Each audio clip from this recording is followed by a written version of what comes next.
Alors, Malte est d'abord un archipel, il ne faut pas l'oublier. La plus grande île est celle de Malte, mais il y a deux autres îles superbes, Gozo et Comino. Malte a une situation stratégique exceptionnelle au sud de la Sicile, qui fait que dans ce paysage qui est déjà africain, euh, toutes les civilisations antiques, euh, les Grecs, les Romains, les Phéniciens,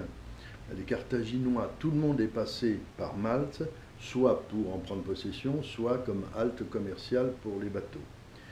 Et c'est en 1530, par décision de Charles Quint, que les chevaliers de l'ordre de Saint-Jean de Jérusalem, créés au Xe siècle à Jérusalem, pour venir au secours des blessés, quelle que soit leur religion, des victimes de toutes les guerres, se sont installés à Malte. Ils ont affronté un grand siège contre les Ottomans, mais ils ont pu rester et ça a été un épanouissement pour la ville. Et nous visiterons le palais des grands maîtres, nous verrons la situation stratégique extraordinaire avec les forts, avec les rampes pour que les chevaux montent avec les canons. C'est vraiment une situation fantastique. Elle est tellement fantastique qu'en juin 1798, Bonaparte fait escale à Malte sur la route de l'expédition d'Égypte et va en chasser tous les chevaliers qui, après un long exode, vont finir par transférer leur siège à Rome, où ils se trouvent toujours après 1830. Alors Malte est intéressante, il faut noter simplement, pour éviter la confusion, que si l'ordre de Malte, qui est un État souverain ayant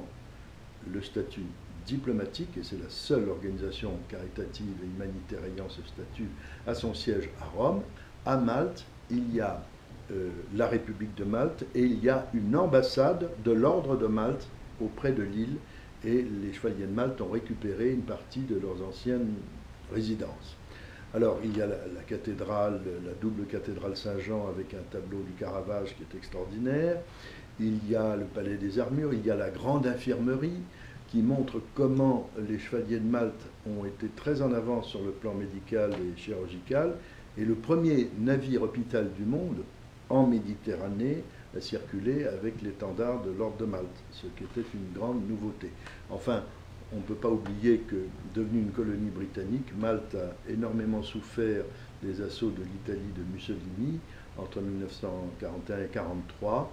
et les Maltais se sont battus avec une telle résistance que le roi d'Angleterre, George VI, est venu lui-même remettre à l'île de Malte la Victoria Cross.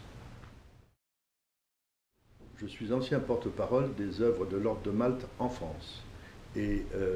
j'ai accepté cette mission bénévole avec des conférences, des émissions, dont une avec Frédéric Mitterrand, pour expliquer,